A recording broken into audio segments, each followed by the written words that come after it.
ભુજના ward number 1માં વરસાદી પાણીના નિકાલ બાબતે એન્જિનિયરોની બેદરકારી જોવા મળી। સ્ટોરી રિપોર્ટ બાય કરણ વાઘેલા, ભુજ। વિપક્ષી નેતા કાસમ સમા।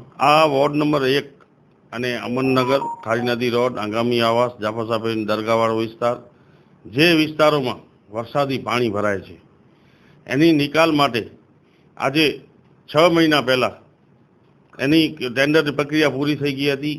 54 લાખના ખર્ચે સ્ટોમ વોટર કેનલ બનાવવાની જ્યારે વાત થઈ હતી અને આ ટેન્ડર પણ ખુલી ગયું હતું, પણ અડચણરૂપ કાંઈક દુકાનો નડતી હતી।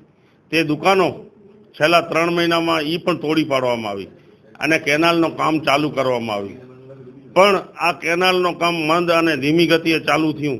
ઉપરથી વરસાદ આવી જતા આજે જે વિસ્તારોમાં પાણી ભરાણું એ વિસ્તારમાં આજની તારીખમાં પણ પાણી ભરેલા પડ્યા છે।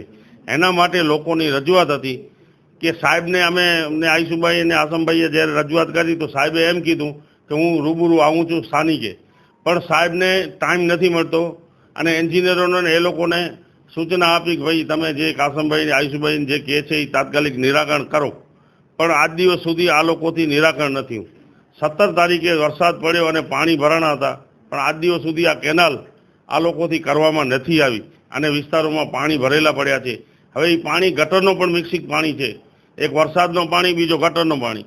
આજે ગટરો પણ આવી જ રીતે વારંવાર ઉભરાઈ રહી છે અને ત્રીજી અમારી એક રજૂઆત પાણીની હતી, ખાસ કરીને આજે 5-5 દિવસે જ્યારે પાણી આપવામાં આવે છે અને પાણી પણ માત્ર ને માત્ર 1 કલાક 1.5 કલાકમાં બંધ કરી દેવામાં આવે। પાણી મળ્યું તો ભલે, ન મળ્યું તો કાંઈ નહીં, વાલમેન ચેક કરવા ક્યાં આવતા નથી।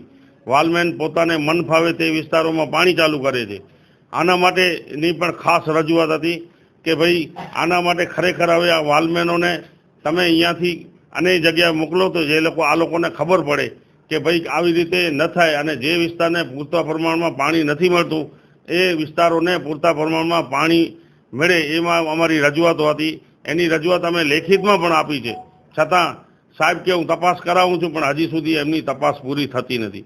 કારણ કે સાહેબ કને આટલા બધા ચાર્જો હોય, આજે તમે જોઈ શકો છો કાયમી ચીફ ઓફિસર નથી, એને પરિણામ ભુજ શહેરની પ્રજા અત્યારે દુઃખી છે। કારણ કે એન્જિનિયરોને સાહેબ સૂચના આપે છે, પણ એન્જિનિયરો કોઈ પણ એની અમલવારી કરતા નથી। હા, તમે રજૂઆત કરવા આવી તો કોઈ અધિકારીઓ હાજર નથી, શું કહેશો? એ તો છેલ્લા 5 વર્ષથી એક પરંપરા છે કે એ લોકોને ખબર પડી જાય કે આ લોકો આવવાના છે રજૂઆત કરવા, તો કોઈ અધિકારી કે પદ અધિકારી કોઈ પણ હાજર રહેવાના નથી અને રહેશે પણ નહીં। જ્યારે જનરલ બોર્ડમાંથી ભાગી જતા હોય તો આ તો મોરચો લઈને આવતા હોઈએ તો આ ભાગી જ જવાના છે।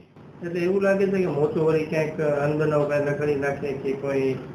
અમારી રજૂઆતો આવું અણબનાવની વાત જ ન હોય, અમારી રજૂઆતો શાંતિથી જ હોય છે, પણ આ લોકોને એક ડર લાગે છે કારણ કે ભારતીય જનતા પાર્ટી સત્તામાં જ આ ડખા અને તોફાનો કરીને આવેલી છે।